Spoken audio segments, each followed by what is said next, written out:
আমি বৃন্দাবন ঘোষ যোগ্য শিক্ষক শিক্ষিকা অধিকার মঞ্চের একজন একনিষ্ঠ কর্মী এবং আমি চাকরিহারা শিক্ষক। আপনারা জানেন বৃন্দাবন ঘোষ স্কুল শিক্ষক নবম দশম শ্রেণীর। আপনারা জানেন মধ্যশিক্ষা পর্ষদ একটা MA ফাইল করেছিল, তার হিয়ারিং আজকে হয়েছে এবং আমরা দেখলাম যে হিয়ারিং এর সময়ে মাননীয় প্রধান বিচারপতি তিনি জাজমেন্টে বলেছেন যে শুধুমাত্র নবম দশম এবং দ্বাদশ শ্রেণীর যারা শিক্ষক শিক্ষিকা তারাই শুধুমাত্র স্কুলে যেতে পারবেন এবং সেটা শুধুমাত্র ওই ডিসেম্বর পর্যন্ত। মূলত পর্ষদের যেটা উদ্দেশ্য ছিল আজকে যে 19,000 কর্মী সেই জায়গা থেকে যাতে ছাত্রছাত্রীরা তারা তাদের শিক্ষার অধিকারটা উপযুক্তভাবে পায় এবং রাজ্যের শিক্ষা ব্যবস্থাটাকে সচল রাখা যায়, তার জন্য তারা একটা আবেদন করেছিল। সেই জায়গা থেকে সে একটা অংশ অনুমতি দিয়েছে, কিন্তু আমরা দেখলাম গ্রুপ সিডির ক্ষেত্রে সেটা অনুমতি দেওয়া হয়নি এবং আমরা আমাদের এই মঞ্চের থেকে এটার একেবারে বিরোধী, আমরা তার উপযুক্ত বিচার তারা পায়নি, সেটা আমরা আমাদের এই মঞ্চ থেকে তার অবস্থান পরিষ্কার করছি। মূলত আমাদের যেটা প্রধান দাবি, আমরা গত 3রা এপ্রিল থেকে আমাদের চাকরি হারানোর পরে আমাদের প্রধান দাবি ছিল যে আমাদের স্বপদে পুনর্বহাল করতে হবে। তো সেই স্বপদে পুনর্বহাল রাখার কোনো কর্মসূচি বা কোনো পদক্ষেপ আজকে ছিল না। শুধুমাত্র একটা সময় মানে 2-4 মাসের জন্য যাতে শিক্ষাটাকে সচল রাখা যায় তার জন্য একটা আবেদন ছিল। এটা আমাদের দাবির সঙ্গে কোনো সঙ্গতি ছিল না। সেই জন্যে আমরা যে প্রধান দাবি সেই দাবিটার লক্ষ্যে এগিয়ে যাওয়ার জন্য আমাদের সেই লড়াই আমরা ধারাবাহিকভাবে এগিয়ে নিয়ে যাব এবং আমাদের বিভিন্ন রকম কর্মসূচি আমরা এর আগেও ঘোষণা করেছিলাম। আজকে আমাদের এই প্রেস কনফারেন্স থেকে আমরা আজকে সেটা ঘোষণা করবে, এটা আমরা জানিয়েছিলাম। মূলত আমরা আগের যে ঘোষণা সূচি যেগুলো ছিল সেই মোতাবেক আগামী কাল অর্থাৎ 18 তারিখ এবং আগামী পরশু 19 তারিখ 18-19 এই 2 দিন জেলা ভিত্তিক প্রত্যেকটা জেলায় আমাদের যারা চাকরিহারা শিক্ষক শিক্ষিকা এবং শিক্ষাকর্মীবৃন্দ যারা আছেন তারা জেলা ভিত্তিক তারা গণস্বাক্ষর কর্মসূচি গ্রহণ করবে এবং লিফলেট বিলি করবে। আমাদের যে বক্তব্য সাধারণ মানুষের কাছে পৌঁছে দেওয়া, সেই সাধারণ মানুষের সঙ্গে কথা বলে তাদের গণস্বাক্ষর কর্মসূচি পালন করবে এবং তাদের লিফলেট বিলি করবে। এবং 19 তারিখ 18-19 বিভিন্ন জেলা তারা দায়িত্ব নিয়ে 18 এবং 19-এর মধ্যে তারা জেলায় কোর্টের ক্ষেত্রে যে নতুন রিক্রুটমেন্ট প্রসেস চালু করার একটা প্রক্রিয়া শুরু করার একটা অভিসন্ধি আমরা সরকারের পক্ষ থেকে দেখতে পাচ্ছি।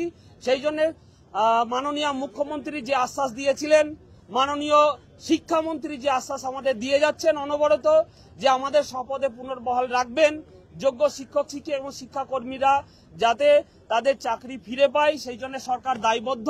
সেই দায়বদ্ধতার জায়গা থেকে তারা তাদের দায়িত্ব সঠিকভাবে পালন করছে না। সেই জন্য আমরা আমাদের সরকারের অবস্থানে সন্তুষ্ট নই এবং আশ্বস্ত নই।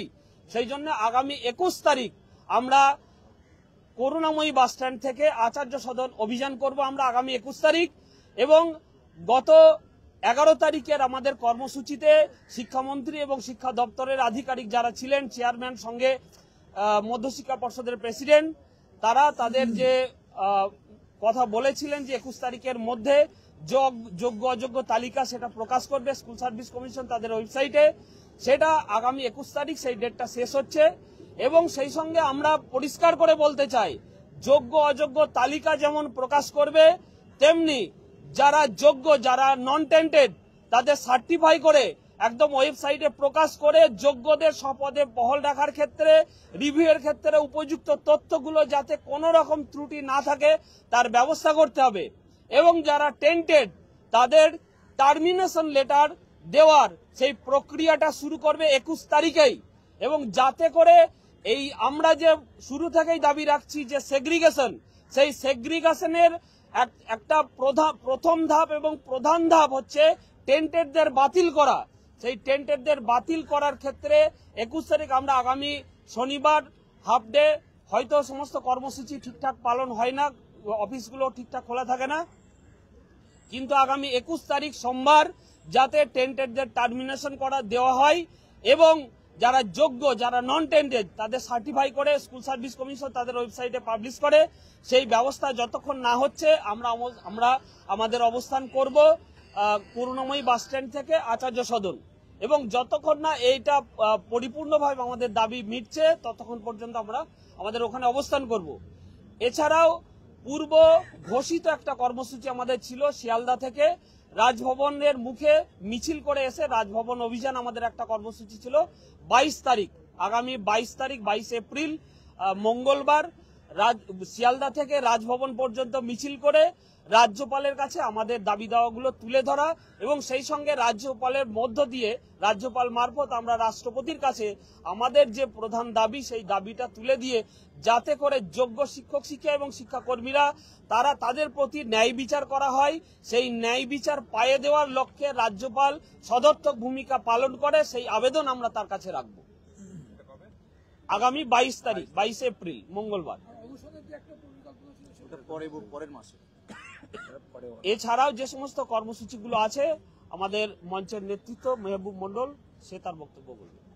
প্রথমত আজকে আমরা যে মিসলেনিয়াস অ্যাপ্লিকেশনটার যে জাজমেন্টটা দেখলাম সেটা তো আর সমস্যা মানে সার্বিক সমস্যার সমাধান নয়, কিন্তু এই জায়গা থেকে একটা জিনিস স্পষ্ট হলো যে যোগ্য এবং অযোগ্য আবারও সেটা কিন্তু প্রতিষ্ঠিত হলো।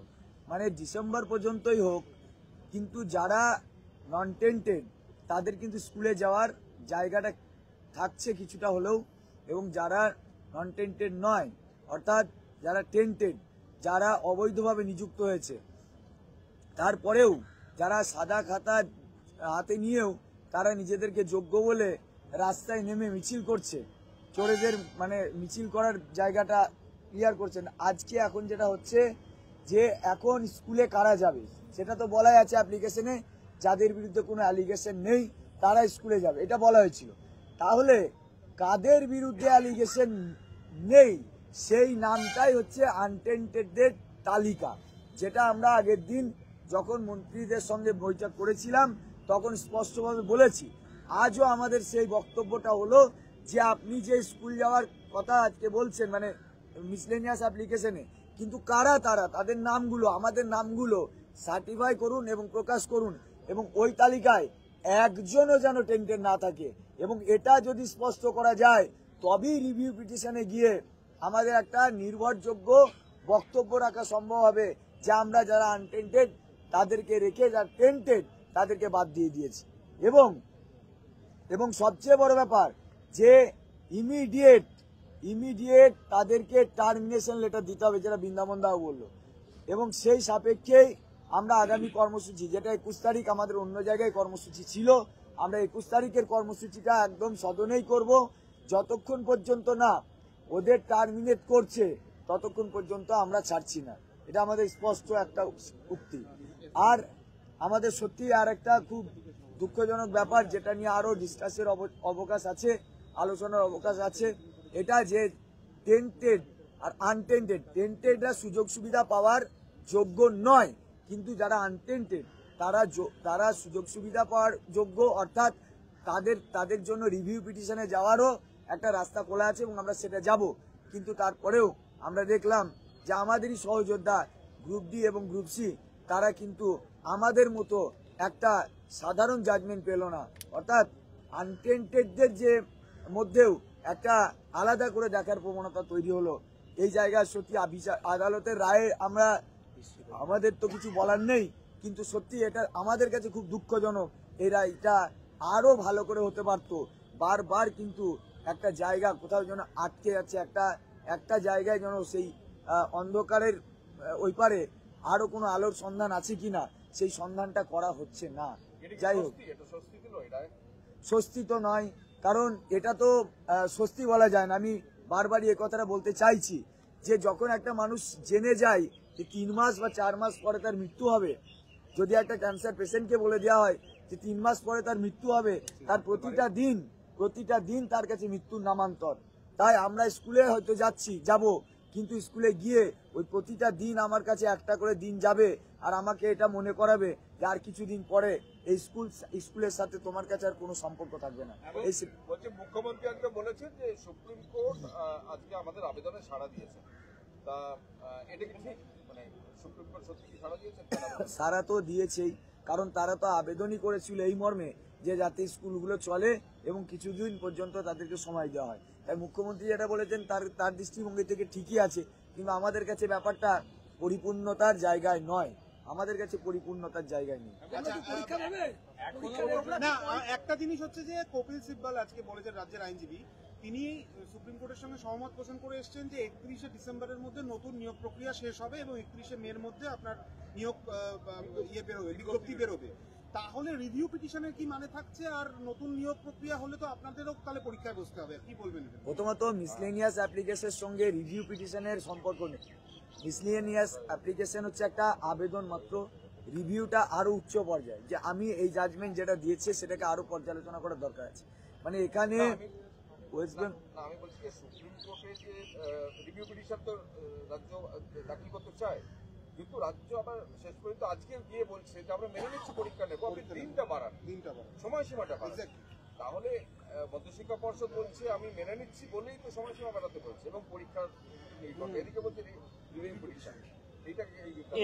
এটা একটা কনসেপ্ট হচ্ছে কি যে এমএ ফাইলটা করছে আমি জাজমেন্টটাকে অ্যাকসেপ্ট করে নিচ্ছি, তো এমএটা ফাইল করছে মধ্যশিক্ষা পর্ষদ সে স্কুলটাকে চালানোর জন্য। এখন রিক্রুটমেন্ট করছে এসএসসি, সবই সরকারি সংস্থা, কিন্তু আমরা মূলত সরকারের কাছে আমাদের যেটা দাবি যে আমাদের চাকরিটা ফিরিয়ে দেওয়া, সেইটার অ্যাপ্লিকেশন কিন্তু করেনি। সেই অর্থে আমরা আমাদের মুখ্যমন্ত্রী যেটা বলছেন যে আমাদের আবেদনে সাড়া দিয়েছে, এখন মানে একটা আংশিকভাবে ধরলে তার মানে সরকারের আবেদনে সাড়া দিয়েছে, কিন্তু এইটা তো সরকারের মানে একদম সর্বোচ্চ আবেদন হতে পারে না। তো সেই আবেদনটা হচ্ছে রিভিউয়ের মধ্যে দিয়ে যোগ্যদের ফিরিয়ে আনতে হবে। তো আমরা যেটা লিগালি লয়ারদের সঙ্গে কথা বলে যেটা জেনেছি বা বুঝেছি যে এমএ ফাইলের যে সঙ্গে রিভিউ পিটিশনের কোনো সম্পর্ক নেই। এমএ ফাইলদের জাস্ট একটা অ্যালাউ করা হয়েছে এদের সার্ভিসটা কন্টিনিউ করার জন্য, কিন্তু যখন রিভিউ করা হবে তখন আমি জাজমেন্টটাকে মডিফাই করতে বলবো, সেটাকে পর্যালোচনা করতে বলবো। এটা জাজমেন্টটাকে অ্যাকসেপ্ট করে নিয়েছে আমি। যে সরকার বলছে যে আপনাদের পাশে আছে, আপনাদের চাকরি ফেরত দেওয়ার সমস্ত প্রক্রিয়া নেবে, সেই সরকারের তো একজন উকিল গিয়ে বলছেন আমরা নতুন নিয়োগ প্রক্রিয়া শুরু করব। রাজ্য সরকারের ভূমিকা, এই দুটো ভূমিকা তো একই, কন্ট্রাডিক্টরি তো অবশ্যই আছে, কিন্তু সেই সঙ্গে আমাদের এইটুকু বুঝতে হবে যেহেতু জাজমেন্টটা দিয়েছেন, জাজমেন্টের রেসপেক্টে স্কুলটা চালানোর জন্য মধ্যশিক্ষা পর্ষদ তারা একটা অ্যাপিল করেছিল, কিন্তু এটা যদি সরকারের সর্বতভাবে স্ট্যান্ড হয় তাহলে সেটা কখনো ভাবে সেটা আমাদের অ্যাকসেপ্ট করার মতো নয়, কোনোভাবেই নয়। এবং আমরা এই কনফারেন্সের মধ্য দিয়ে আমরা জানাতে চাই সরকার যদি কোনোভাবে রিক্রুটমেন্ট প্রক্রিয়া চালু করা বা নোটিফিকেশন দেওয়ার মতন কোন রকম প্রস্তুতি নেয়, তাহলে কিন্তু আচার্য সদন হোক, মধ্যশিক্ষা পর্ষদ হোক, প্রত্যেকটা জায়গায় কিন্তু লাগাতার অবস্থান চলবে এবং তাতে পুলিশ আমাদের লাঠি মারুক যা মারুক, আমাদের জীবন শেষ। ওই 6 মাস চাকরি করার জন্য আমরা যোগ্যতার ভিত্তিতে 6 বছর ধরে সার্ভিস দিয়ে যাইনি, আমরা সারা জীবন প্রস্তুতি নিয়ে আজকে যোগ্যতার পরীক্ষা দিয়ে চাকরি পাওয়ার পরে আমরা আবার পুনরায় 7 বছর চাকরি করার পরে পরীক্ষা দেওয়ার জন্য মানসিকভাবে প্রস্তুত নই এবং সেটা আমাদের অধিকার লঙ্ঘিত হবে, সেই জন্য আমরা আমাদের অধিকার ছাড়বো না। তাছাড়া আর একটা জিনিস, যে জাজমেন্ট আমাদের সর্বনাশ ডেকে এনেছে সেই জাজমেন্টে স্পষ্ট লেখা আছে যে যারা ব্ল্যাঙ্ক ওএমআর দিয়ে চাকরি করছে তাদের চাকরি বাতিল হবে এবং তাদের টাকা ফেরত দিতে হবে। এই ব্ল্যাঙ্ক ওএমআর দিয়ে ব্ল্যাঙ্ক ওএমআরে যারা পড়ছেন তার মানে কি উনি ওএমআরটা মেনে নিচ্ছেন, তাহলে মেনে নেওয়ার পরেও তারপরেও কেন পরীক্ষার কথা বলবেন? ওই ওএমআর এর উপরে মূল্যায়ন কেন হবে না? যখন বলছেন যে যদি দুর্নীতিরা রুট লেভেল থেকে না হয় তাহলে এটাকে মাস টার্মিনেশন করা যায় না।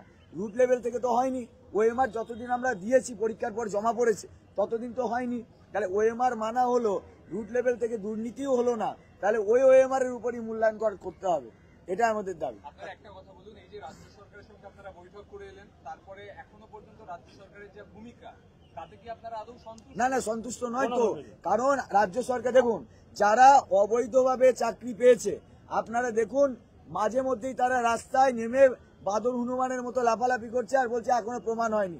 সবকিছু প্রমাণ হয়ে গেছে। কাদের টাকা দিয়ে, কাদের শক্তি নিয়ে চোরেরা রাস্তায় নেমে লাফালাফি করছে আর পুলিশ তাদের প্রোটেকশন দিচ্ছে? কাদের সহযোগিতা নিয়ে? তাই এইটা বন্ধ করতে হবে। অযোগ্যরা বারবার রাস্তায় নেমে ব্যাপারটাকে গুলিয়ে দিতে চাইছে, আন্দোলনগুলোকেও গুলিয়ে দিতে চাইছে, যোগ্য আর অযোগ্যতাকে মিশিয়ে দিতে চাইছে। কেন? এবং আমরা দেখলাম নেতাজি ইন্ডোর স্টেডিয়ামেও দেখেছি যে যোগ্যদের ডাকার পরেও অযোগ্যদের ডাকার প্রবণতা। এটাকে বন্ধ করতে হবে। শুধুমাত্র যোগ্যদের দেখতে হবে এবং যোগ্যদের জন্যই ভাবতে হবে, এটাই শেষ কথা। আপনারা স্কুলে ফিরবেন, কাল থেকে স্কুলে পড়াতে যাবেন? যেহেতু কোর্ট অর্ডার আছে তাই স্কুলে ফিরবো, মানে স্কুলেই গিয়ে বসে থাকবো এমন নয়। আমরা একটা সিস্টেমেটিক ওয়েতেই চালাবো। আর আমরা চাইছি যেটা ধারাবাহিক আন্দোলন আমরা যেভাবে চালাচ্ছি, ওয়াই চ্যানেল থেকে আমাদের যা যা কর্মসূচি যেভাবে আছে সেই আন্দোলনগুলো আগে আন্দোলন চলবেই, কিন্তু ওই কোর্ট অর্ডারটাকে আমরা অবমাননাও করব না।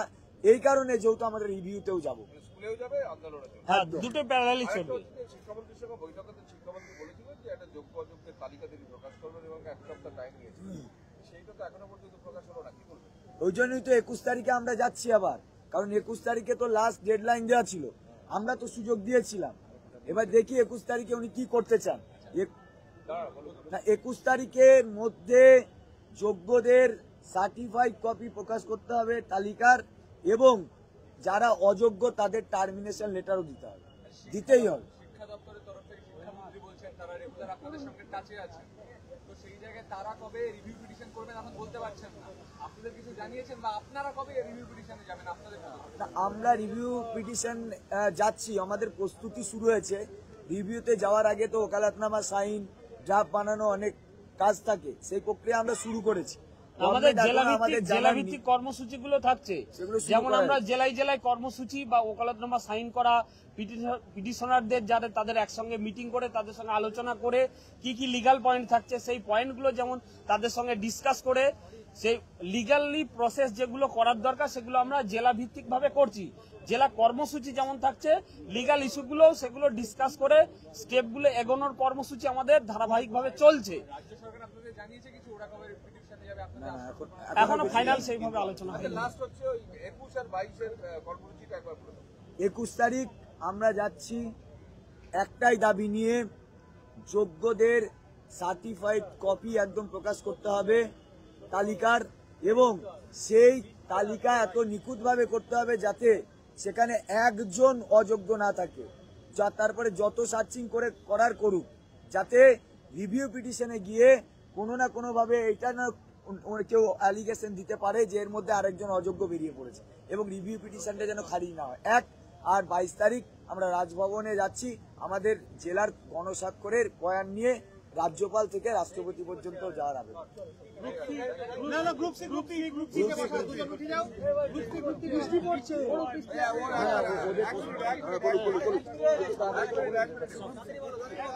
তোমাদের যে এটা থেকে বাদ দিয়ে রাখলো, এটাকে কি বলবে? আমার নাম হচ্ছে কৌশিক, আমার নাম Koushik Mondal, Koushik Ranjan Mondal, Keota colony high school Hooghly, Keota colony high school Hooghly, Koushik Ranjan Mondal. আমাদের হ্যাঁ, আজকে যে তোমাদের মানে স্কুলে যেতে বলছিল, স্কুলে যেতে বললো না, এটা তো কি বলবো, এটা শুধু অমানবিক বলাটাও হয়তো ভুল হবে। মানে অমানবিকের থেকেও যদি বড় কিছু হয় তাহলে এই রায়টা সেরকমই হয়েছে। যেই আর্টিকেল 14 এবং 16কে অস্ত্র করে উনি আমাদের প্যানেলটিকে ক্যান্সেল করলেন, আজকে কি তাহলে সেই আর্টিকেল 14 এবং 16টা ভায়োলেট হলো না? এটা আমার একটা প্রশ্ন থাকলো আপনাদের সবার কাছে, এবং আমি যারা যারা বিশিষ্ট ব্যক্তি আছেন, যারা আইনজ্ঞ, তাদের কাছেও, যে যেই 14 এবং 16কে অস্ত্র করে তারা আমাদের প্যানেলটা বাতিল করলেন, আজকে আমরা যোগ্য, আমাদের এগেনস্টে কোনো অ্যালিগেশন নেই, না সিবিআইয়ের পক্ষ থেকে, না হাইকোর্টে যে 17 রকম দুর্নীতি হয়েছিল সেরকম কোনো জায়গাতে, কোথার থেকে কোনো জায়গা থেকে আমাদের এগেনস্টে অ্যালিগেশন নেই, তারপরে ওনারা আমাদেরকে স্কুলে যেতে পারমিশন দিলেন না। তো এটাতে তো আমরা যে শুধুমাত্র হতাশ তাই না, আমরা মানে হতাশের থেকেও যদি আরো বড় কিছু হয় তাহলে সেটাই। এবং আমি একটা কথা বলে দিচ্ছি, যে বলেছেন যে মানে স্টুডেন্টদের ক্ষতি হবে সেই কারণে স্কুলে মানে টিচারদের দরকার, কিন্তু আমি একটা কথা বলি, গ্রুপ সি এবং গ্রুপ ডি স্কুলটা খোলে হচ্ছে গ্রুপ ডি, স্কুলটাই যদি না খোলে তাহলে টিচাররা স্কুলে গিয়ে কি পড়াবেন? এটা একটা কথা। আর গ্রুপ সি যারা স্কুলে ভর্তি করা থেকে শুরু করে মাইনা করা, যারা মাইনা করি আমরা, মাস্টারমশাইরা স্কুলে যাবেন, ক্লার্করা স্কুলে যাবেন না, মাইনাটাই তো আমরা করি, তাহলে এটা কিরকম রায় হলো, এটাই বলার আর কি।